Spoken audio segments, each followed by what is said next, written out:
boundary and it comes with a maximum.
This is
अगाडि त ठेकेला नि हामीलाई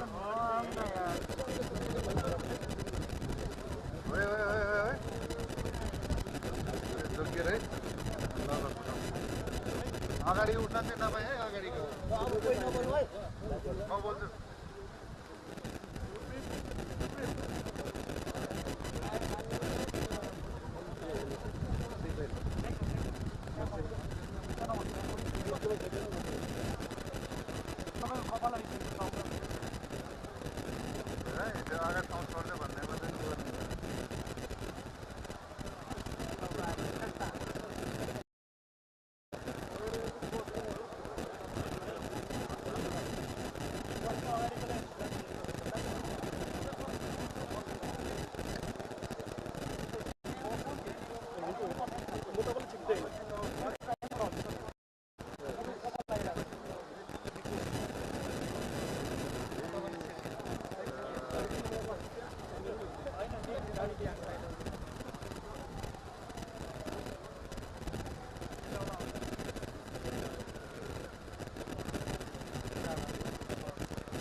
त्यो अगाडि चाहिँ नजिकमा केटाकेटीहरू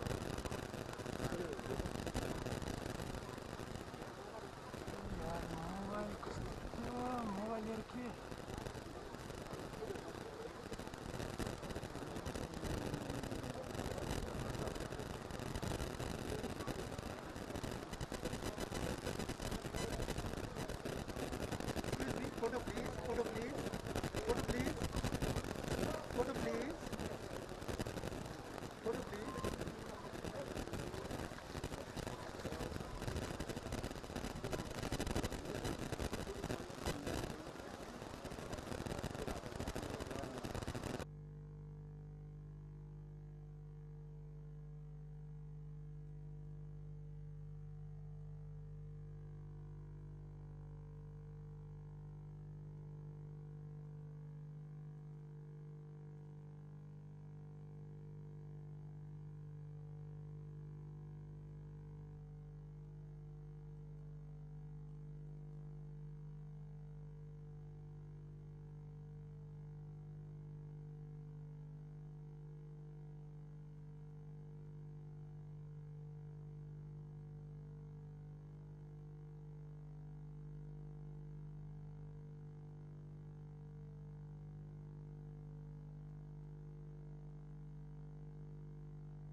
माननीय सदस्यहरू, सङ्घीय संसदको दुवै सदनको संयुक्त बैठकको कारबाही प्रारम्भ हुन्छ।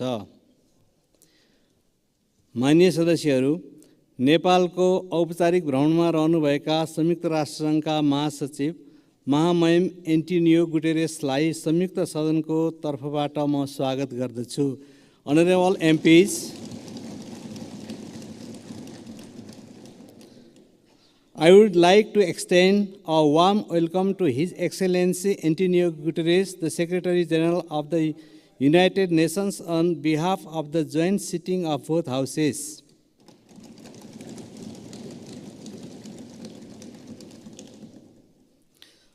माननीय सदस्यहरू, म महासचिव महामहिम एन्टोनियो गुटेरेसलाई सङ्घीय संसदको दुवै सदनको संयुक्त बैठकलाई सम्बोधनको लागि अनुरोध गर्दछु। Honorable MPs, I would like to request His Excellency Antonio Guterres to address the joint sitting of the both houses of the Federal Parliament.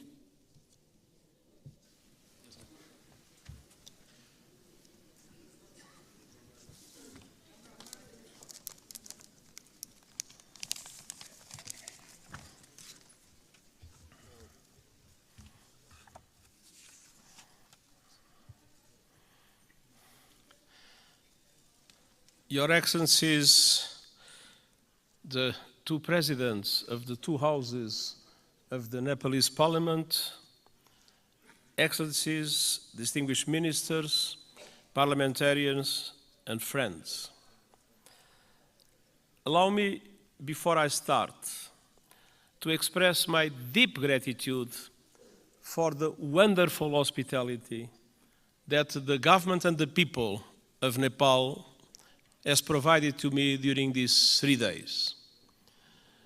All the facilities that were put at my disposal have transformed this visit in an enormous success. I learned a lot, and I commit to use what I learned to support Nepal in your struggle against climate change and for development of your country. When I am here, I am twice at home.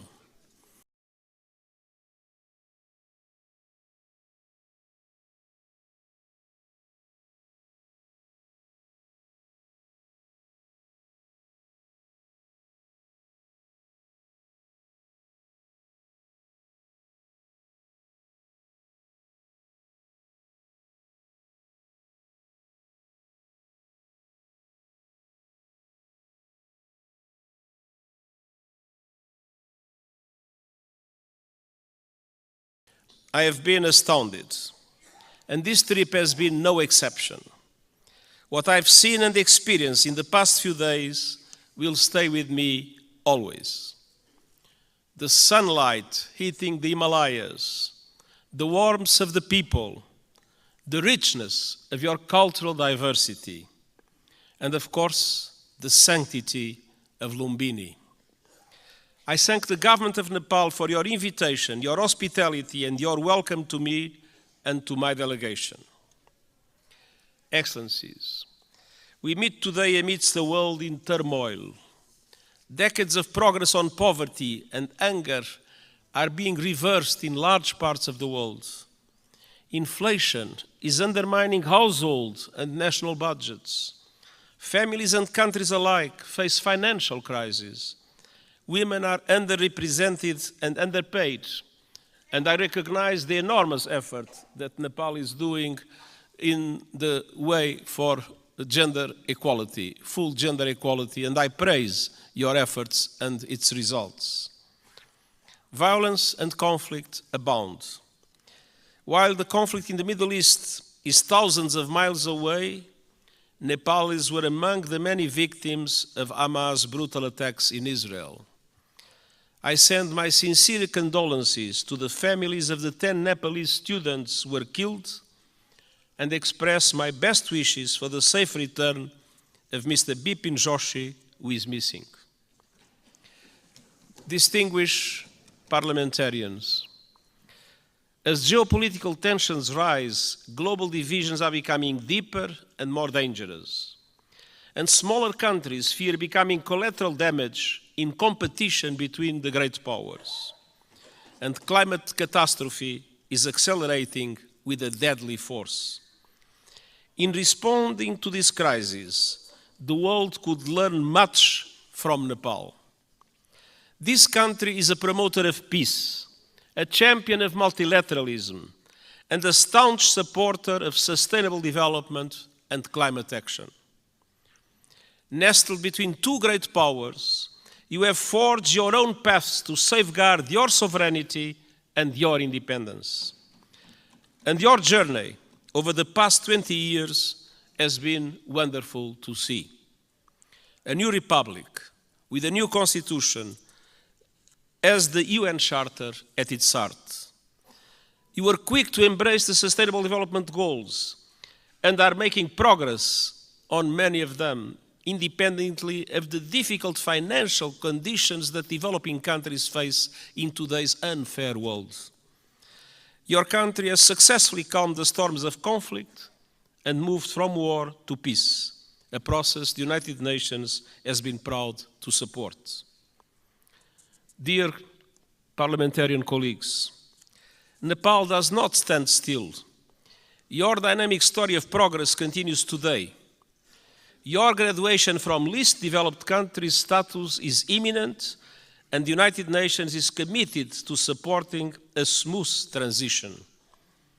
And you are preparing the final stages of our Nepalese-led peace process, healing the wounds of war through transitional justice.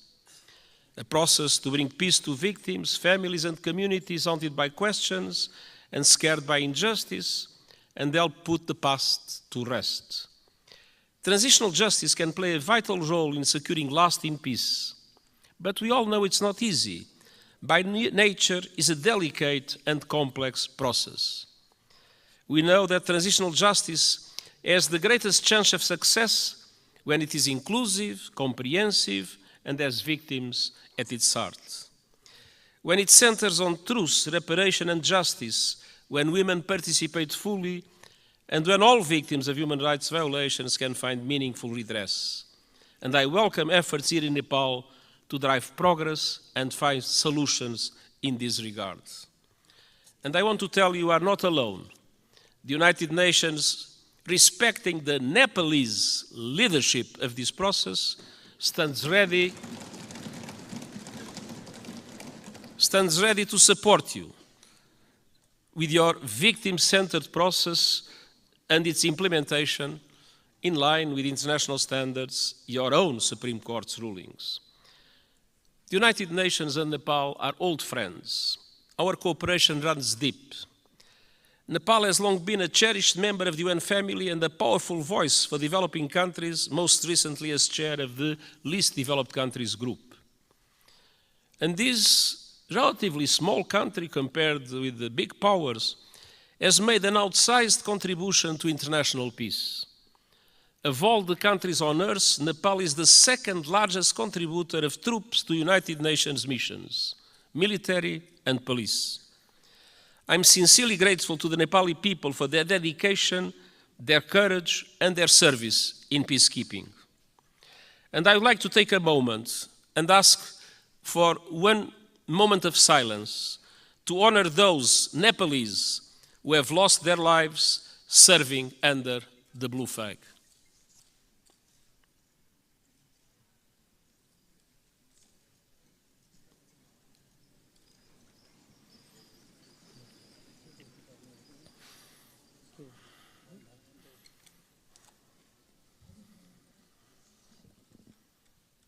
हामी मौन धारणको लागि 1 minute साथ दिनेछौँ।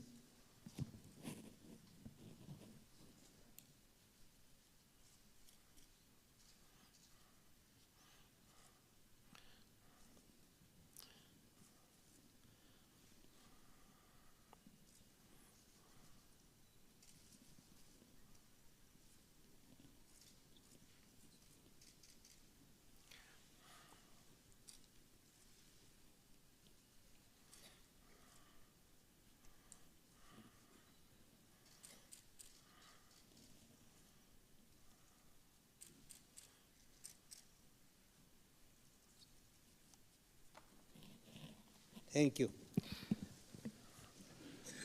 Their memory will never be forgotten, and the United Nations is proud of the exceptional contribution of Nepalese soldiers and police officers in our peacekeeping missions.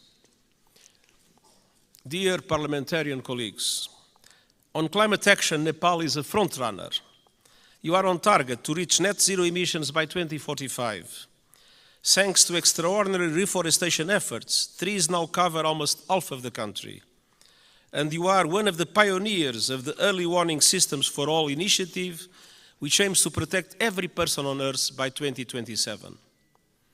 Yet global crises are hitting Nepal hard, as they are developing countries around the world. The lingering effects of COVID-19 pandemic, inflation, and above all the climate crisis are threatening hard-won development gains and squeezing the funds available for investment. Nepal contributes a minimal fraction of a percent, 0.000%, to global emissions.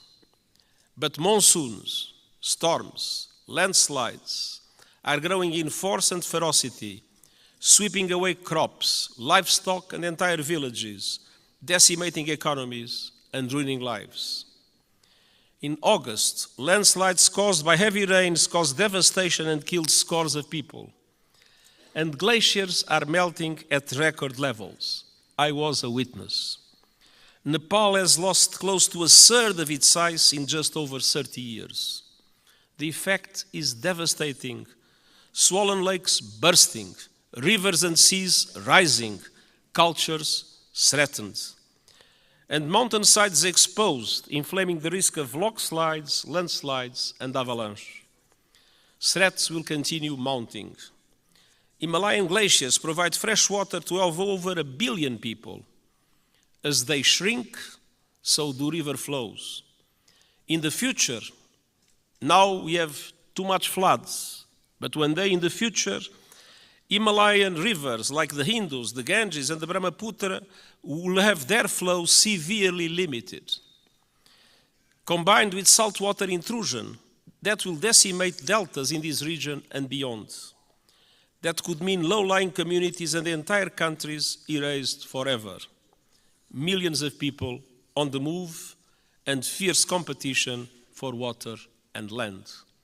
Nepal is now one of the countries that is suffering the most, but other South Asian countries might become in the future terrible victims of the receding glaciers of Nepal. Dear parliamentarian colleagues, what is happening in this country as a result of climate change is an appalling injustice and a searing indictment of the fossil fuel age. I am deeply concerned by those communities in Nepal facing the brutal impacts of the climate crisis. The United Nations stands with them. The world must do the same. That was one of the reasons why I took profit of my visit to the Everest base camp to issue a video for the whole world showing the drama of receding glaciers and the impacts that will have in the future. Nepal and other developing countries need far greater international support to aid development, accelerate climate action, and weather the current global storms. I have proposed a Sustainable Development Goals stimulus that would release at least $500 billion a year in affordable long-term finance for sustainable development and climate action in developing countries like Nepal. Member States welcomed the proposal at the General Assembly last month and committed to advance it. I call on them to take action now to make these commitments a reality. Unfortunately, in our world, many times people announce commitments and then do not implement those commitments. These commitments about finance for developing countries and climate action must be implemented. I urge leaders to act on climate without delay, with the biggest emitters leading from the front. All countries must put the acceleration agenda I propose into effect to limit the rise in global temperature to 1.5 degrees Celsius. And they must make COP28 count with a strong outcome building on the so-called global stocktake. And we also need to deliver climate justice.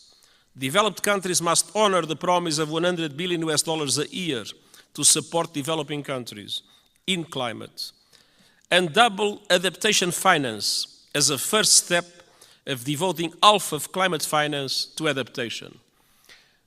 Investment in the resilience of communities, in the resilience of infrastructure is today a must, because climate change impacts are not a problem of the future, they are felt today by the populations, and it is today that developed countries must support countries like Nepal to do the necessary investments in that regard.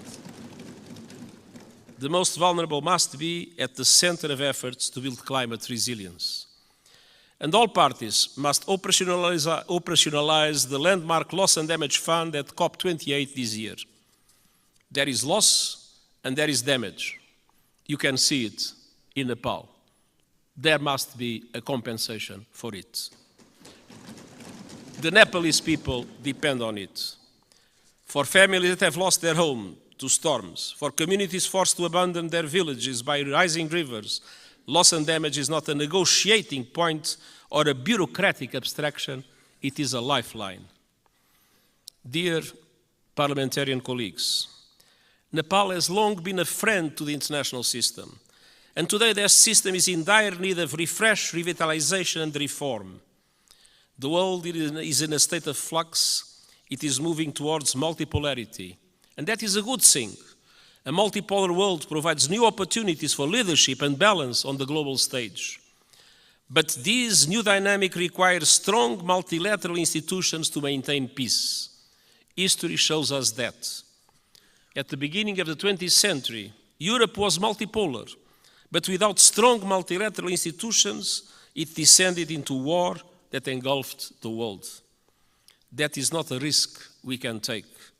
We need strong international reformed institutions that reflect the realities of today. But ours, like the Security Council or the Bretton Woods system, mirror the world in which they were founded almost 80 years ago. They correspond to 1945. They do not correspond to what is the world in 2023. That must change. Developing countries must have far greater representation in international institutions. I have called for reform of the outdated United Nations Security Council, and I have proposed measures to reform the global financial architecture so that it better represents developing countries and responds to their needs. And these proposals are gaining traction at this year's United Nations General Assembly and beyond. But of course, there is always the resistance of those that benefit from the present unfair systems. The United Nations Summit of the Future next year is an important chance to push further progress, and I count on Nepal's support to help make the change we need a reality.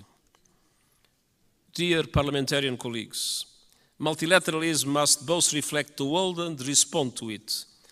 That means creating the institutions and tools we need to address new threats and to seize new opportunities. Today, technology is an example of both. It can solve problems and spur development, or it can entrench divisions and inflame inequality. Today, it's doing too little of the former and too much of the latter.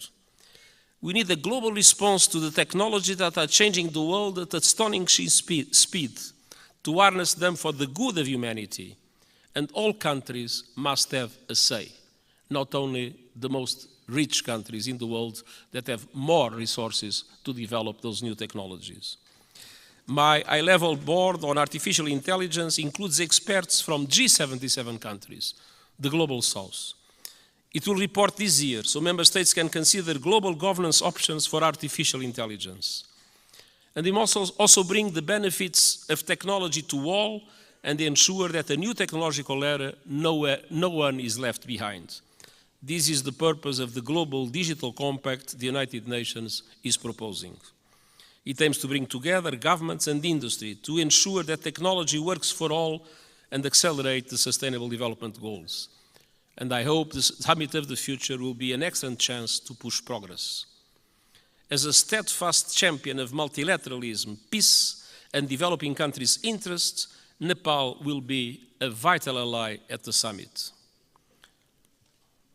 Dear parliamentary colleagues, it has been my great pleasure to visit this extraordinary country over the past few days. What I've seen confirms a simple truth. Nepal is a friend of the world, so the world must be a better friend to Nepal. And the United Nations will never stop fighting to make that a reality, and I thank you.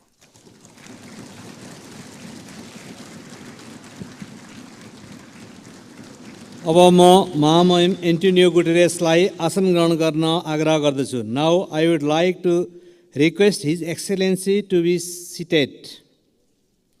माननीय सदस्यहरू, संयुक्त राष्ट्रसङ्घका महासचिव महामहिमबाट आज सङ्घीय संसदको दुवै सदनको संयुक्त बैठकलाई भएको सम्बोधनप्रति निम्नलिखित धन्यवाद प्रस्ताव प्रस्तुत गर्दछु.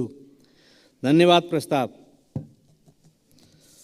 संयुक्त राष्ट्रसङ्घका महासचिव महामहिम एन्टोनियो गुटेरेसबाट नेपालको सङ्घीय संसदको दुवै सदनको संयुक्त बैठकलाई गर्नुभएको सम्बोधनको लागि संयुक्त सदनको यो बैठक महामहिमप्रति धन्यवाद ज्ञापन गर्दछ.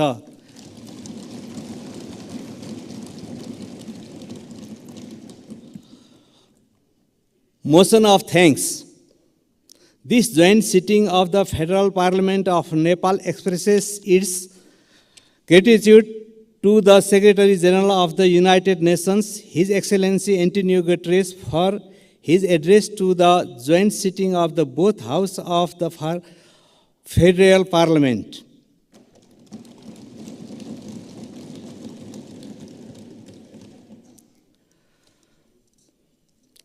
माननीय सदस्यहरू, उक्त धन्यवादको प्रस्तावलाई सहमति जनाइदिनु हुन म आग्रह गर्दछु.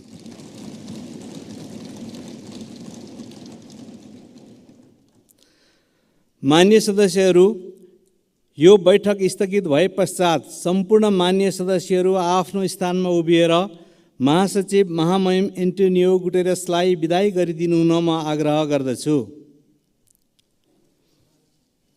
माननीय सदस्यहरू, सङ्घीय संसदको दुवै सदनको संयुक्त बैठक यहीँ स्थगित हुन्छ.